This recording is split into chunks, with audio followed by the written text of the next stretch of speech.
tuned in to the Kwadwo Sheldon Studios platform. This right here is Spotted with Ajwa. I know I haven't posted an episode in a while, you guys. Bear with me, okay? Things have been unfolding in the background. I've been building it slowly, and I'm just happy to be here with you today. This is Spotted the Diaspora Cut, and right here I'm going to be talking with some of the amazing diasporas we have, just be talking about their journey, some of the things they like, the things they don't like, their cultural, differences and all of that. And today I'm in the studios with a very wonderful human being. She's amazing, my friend, and I love her. She is Sasha. I'm going to let her introduce herself properly because I don't want to take the sauce out of this tea. Okay. Hello, Sasha. Hi, Angela. Hi. How are you, babe? Hi. Nice to see you. Oh, nice to see you. It's always nice to see you. You look really nice. Thank you. You look really nice. Thank you. You're the one giving all the looks. I'm trying to learn from you, okay? If you no, we're going to come to it. So let me just let you do a little intro about yourself, where your roots are, and how the journey's been so far. Okay, well, my name is Sasha, and you can find me on all social platforms as Flaws of Couture. I am an influencer. I'm a fashion designer. I am a community girl, an advocate for a lot of people. I speak a lot, or a lot of people know me for body positivity and, self-love talks, but also more lately, people know me for being the other side of Daddy's Kitchen. So if you are familiar with Daddy's Kitchen, it is a channel on YouTube. We're at almost 500,000 subscribers. So some of you may know that channel. Thank you. So I'm a little bit of this, a little bit of that. But the perfect blend of everything. The perfect blend. And I'm of Jamaican heritage. So my parents are Jamaican. So I have a Jamaican background, but I was born and raised in Canada. Okay. Yeah. Tell me a little bit about your Jamaican descent. You've been to Jamaica, right? Many times. It's home as well. Okay. It's home as well, for sure. How is life over there? So Jamaica is very similar to Ghana. I hear there's a lot of, everybody says this, like people who have traveled to Jamaica and they've been to Ghana, they say that it's very similar. The landscape, the people, the hospitality, it's very, very, very similar. That's what captured me in Ghana. Okay. Right? I think the reason why I ended up coming back to Ghana so often was because when I arrived here, I was shocked at how much it felt like home. And it was like my mind was blown. I was here and I was like, wait. Is this home? Is this... But this is Jamaica. But this is literally it's like Jamaica. a duplex apartment. Yeah. It's just like two. Yeah, definitely siblings. Yeah. Definitely siblings. And I was like so shocked. And I think that's what really kept me here. But Jamaica is Jamaica. Like Jamaica is home. I'm a little biased, so I'm going to say it's the most beautiful place in the world. I bet. But, there's a vibe. There's a vibe that is unique to Jamaica. And once you go, you're going to know what people mean when they say it's just incomparable. Yeah. There's a vibe. The people, they just have an essence about them that is A1. Yeah. I heard that it's more expensive to be in Jamaica for tourists. Is that true? Yeah, I would say it is more expensive. Okay. Everything from food to living to expenses, I would say it is a bit more expensive in Jamaica. Okay, let's trail back to Canada. Toronto, right? Toronto. Okay. Yeah. I see. I think most of the Ghanaian diasporan community that we have here is filled with people from Canada. Okay. Toronto. The most people that I've met. Right. Yeah, it's mostly Canada. And I have most of my friends, you guys remember Bree? Bree is in Canada right now. She's chilling. She's having an amazing time. And it's really, really great. If you speak to a Ghanaian right now who wants to travel outside, most definitely tell you they're going to Canada. Is it that the African community there is more welcoming as compared to other countries? Is that the case? Well, you know what? Canada... Toronto specifically is a blend of a lot of cultures, right? Yeah. There's a lot of Jamaicans, but there's a lot of Ghanaians as well. There's Nigerians, there's all of those communities are very, very prevalent in Toronto. So that's why I think a lot of people end up going to Toronto, because it's like, it's easier to blend in because the community is already there. There's already restaurants there that prepare your food. There's already grocery stores that are owned by your people, right? I see many Ghanaian grocery stores or corner stores or whatever it may be. So I think it's just an easier transition in. And that's the same with Jamaicans, which is why Jamaicans ended up in Toronto as well, is because they're like, well, if we go to Toronto, there's already a ton of Jamaicans there. So it's going to be easier for us. It's not going to be hard for us to find our food. It's not going to be hard for us to live or understand the language because people speak our language. Exactly. Right? Oh, I see. That makes a lot of sense. Okay. When was the first time you decided to come to Ghana? And what influenced the decision? So I came to Ghana, I believe in 2021. Okay. And I think what influenced the decision was I had enough with COVID. Post-COVID, right? You know what? It was actually still happening. We were still in lockdown in Toronto. They were still telling us we shouldn't travel. They don't recommend it, blah, blah, blah, blah. You can't go, whatever. But some people were still going. And for a year, I was just sitting there not doing anything. And I got a hot foot. I know. You need to get it moving. I gotta go, right? So I was like, no, like this can't be it. This can't be it. Because I would be seeing people posting their stuff on Instagram and they're like, yeah, I'm outside. I'm outside. This and that. And I'm like, no. Me need for outside too, because like, no. I spoke to a friend of mine. Yeah. And I was like, listen, I've always wanted to go to Ghana. She's like, I've always wanted to go to Ghana, because at that time we were hearing so many things about, oh, Ghana is like the place, like the nightlife, the vibes, all of that. And my thing is, I always love a place where I can be amongst Black people. Okay. Right? So I was like, oh, if I'm going to travel in this time where all of this is happening, I really want to be amongst my own people. Yeah. And so I was like, Ghana's perfect. Okay. You know, to be in a sea full of people that look like me, that's what I need right now. And so we said, hey, it's me and you, sis.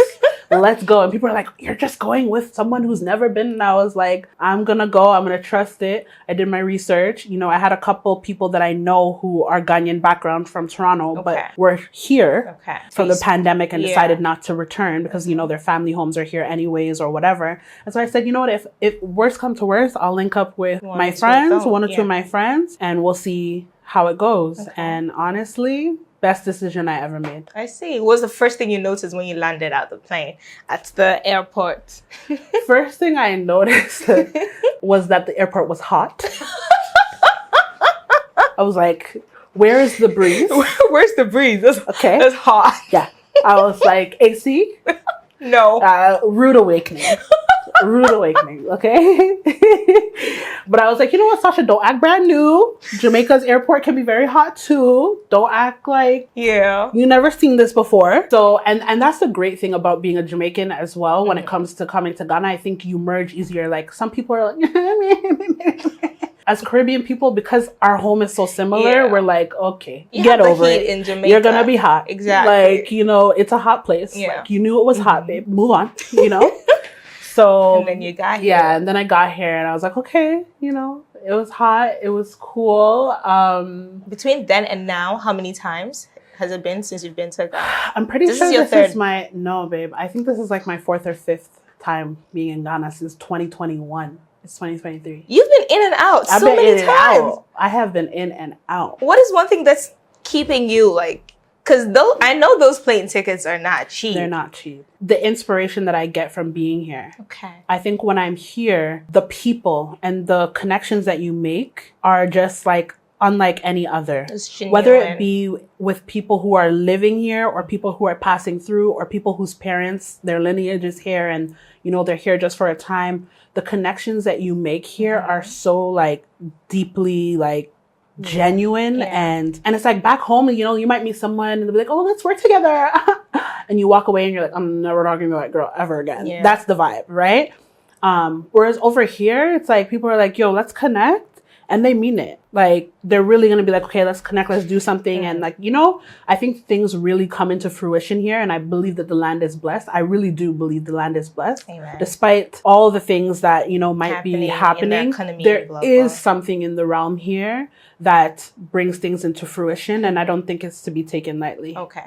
Per my conversations with most diasporans, I think I was talking to one person just recently. He is not really a diaspora, but he's Ghanaian, and then his whole family is outside. So he had the opportunity to go outside, live there, work there. And he said when he left school, he was working in a bank, making like 6 figures in dollars. But he said he didn't like it. Even though he was making all of that money, he was not happy. Right. He would sit at the bank and be depressed.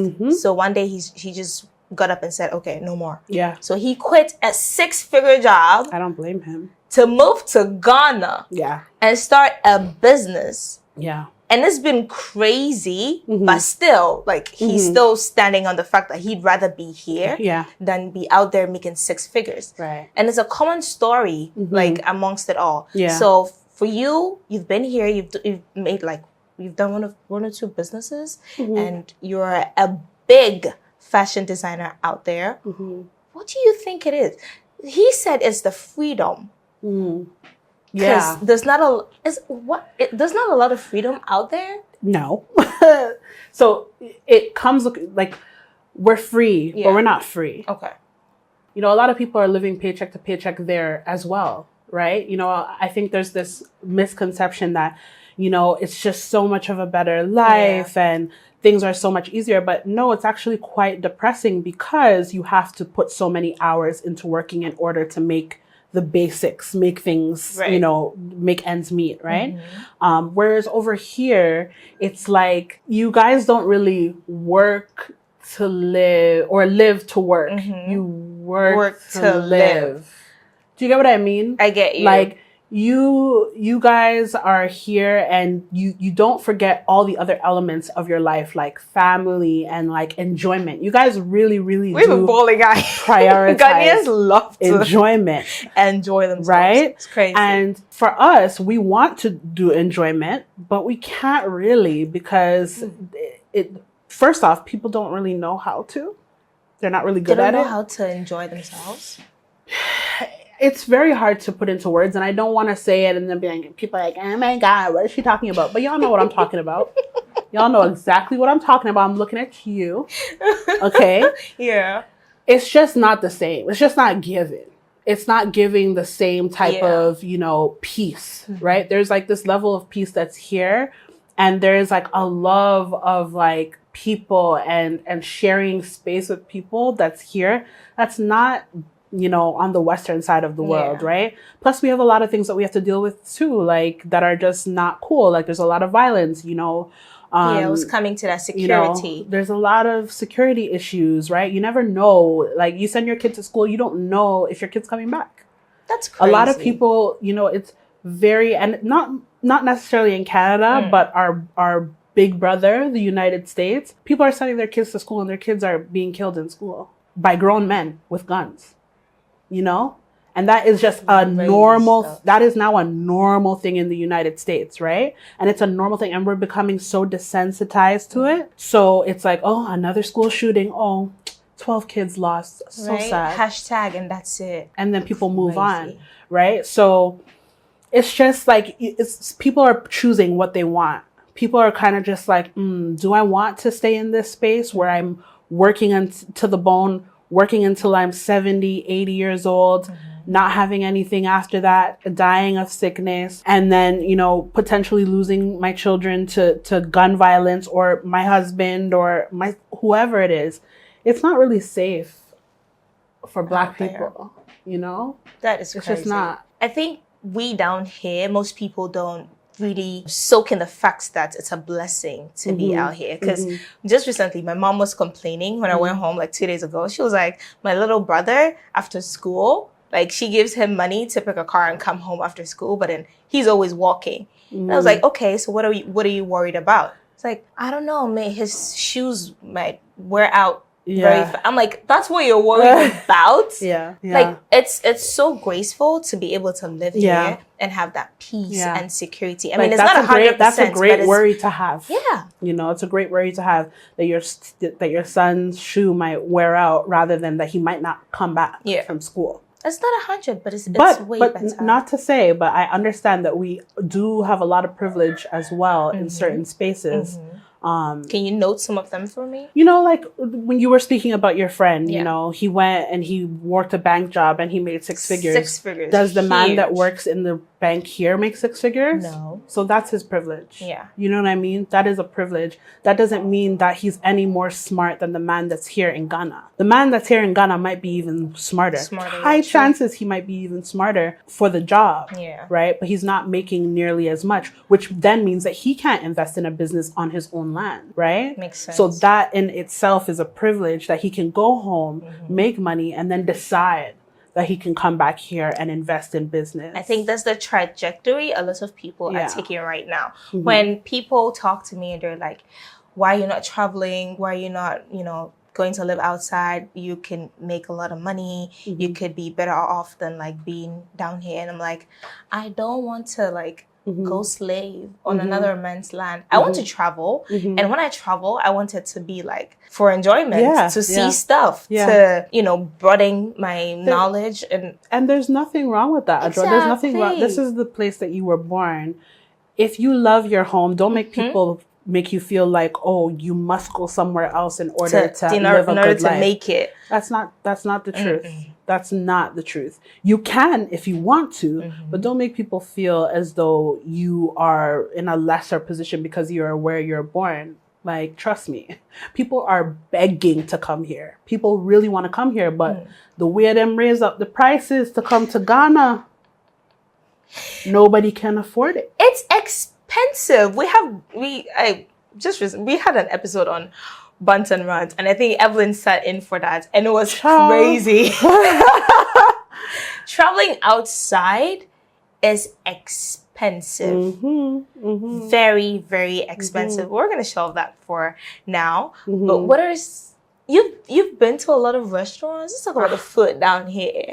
What's your favorite food so far? Oh Lord, I don't want anybody to come for me. You guys are gonna come for me. Don't come for me, okay? Because when I say this, they're gonna be like, she came to Ghana and she's eating Chinese food. It's Chinese? It's Japanese. Girl! But I'm merging my way into everything. Don't get me wrong. There's lots of Ghanaian food that I actually like. People always question me. They're like, oh yeah? What kind of Ghanaian food? And I'm like, guys, please calm down. And I'm like, jollof rice. Just to play it safe. Jollof and you're good. Girl.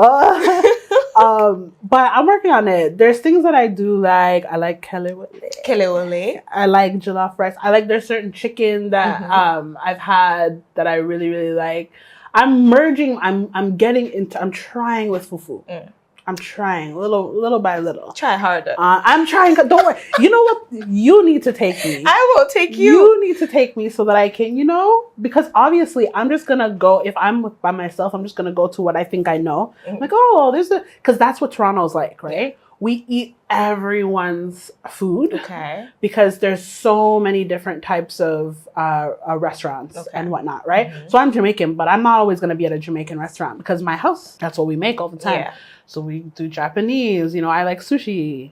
Sometimes we do Italian.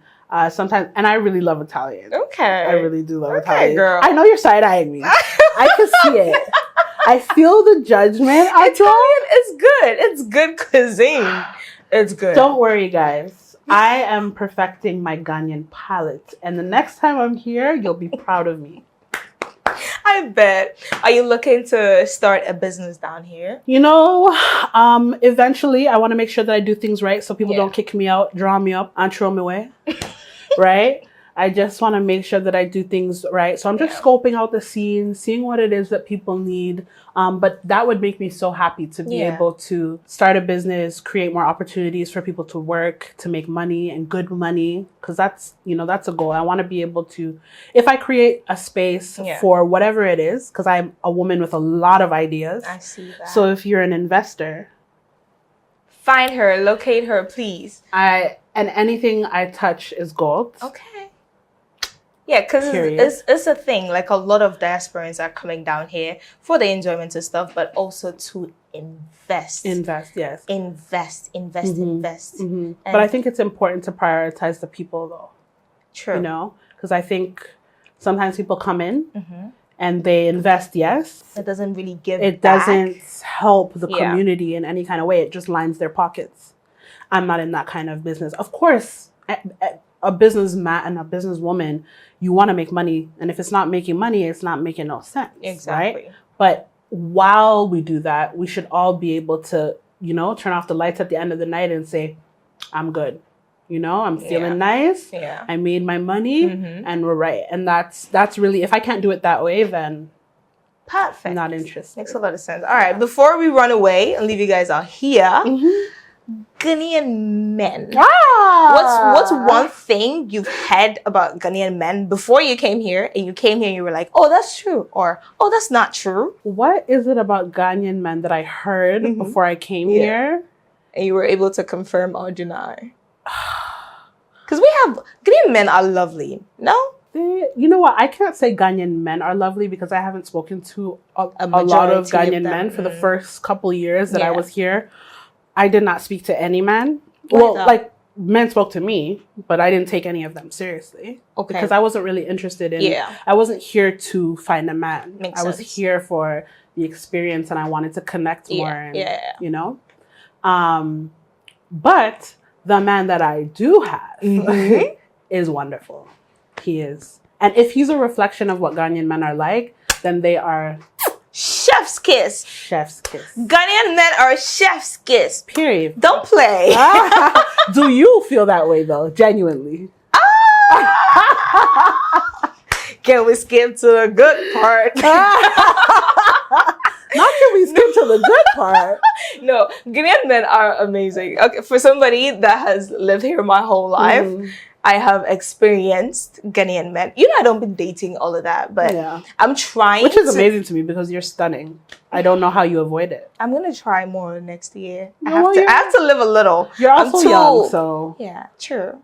Be picky. You should be picky. Okay. Yeah. But the few ones that I've encountered, very good. Yeah. Amazing. Yeah. I don't know. People try to say we are here and we fight amongst ourselves. Just recently, it was like running around on Twitter, especially. They were like, "Oh, Nigerian men are better than Ghanaian men. Ghanaian women prefer Nigerian men." And but I think find your own and you're good. Right. There's a lot of fishes in the sea. Exactly. There's a lot of fish in the sea, and I think if you're looking for something genuine and pure, then you take your time with it. You allow God to drop something in your pathway. Yeah. And I feel like that's what happened with me.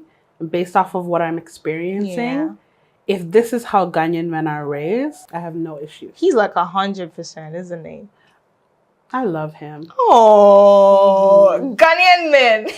Dates Ghanaian men. What is tell me 3 good qualities that you like about him? God-fearing. Okay. That's very hard back home because some man thinks that they're bigger than God and they are not. Right? Yeah. Hardworking. Yeah. It's a cross between chivalrous and gentle. Oh. That gentle bug, that being a man in every space, but then coming down and being so gentle with me. I get it. Oh, that's amazing. I'm happy you Wrap found me up someone. Tie you up and throw you all the way out there. But I'm glad that you found somebody. And I love the fact that your experience so far has been amazing. And I know you're going to be coming back more and more. Do you eventually look to settle down here? Is it in the plans? I never know. I mean, we're dating. Yeah. So you never know. whatever God has planned, you know, Yeah. I'm willing to go in that direction. That's how I live my life. I plan, but I don't plan Pin it. Yeah, you know what I mean? I just speak to God and allow God to just lead my path. And if this is Gotcha. where he wants me to be, then I'm sure this is where I'll be. I have no problem with that. Perfect. But I'm a businesswoman, so I have a lot going on. Like I Yeah. said, I have my channels and whatnot. I work with my father, so I'll probably always be going back and forth Gotcha. anyways, but I Yeah. love it here. So if I have to lay my head here for A couple months out of the year, I don't have any problem with that. Aw, well, Yeah. we love it for you, and we love you. Thank you so love much you for too. coming. Thank you for having Please me. put your socials out there So you can find me on social media at Flaws of Couture on all platforms. That's TikTok, that's Instagram, that's YouTube.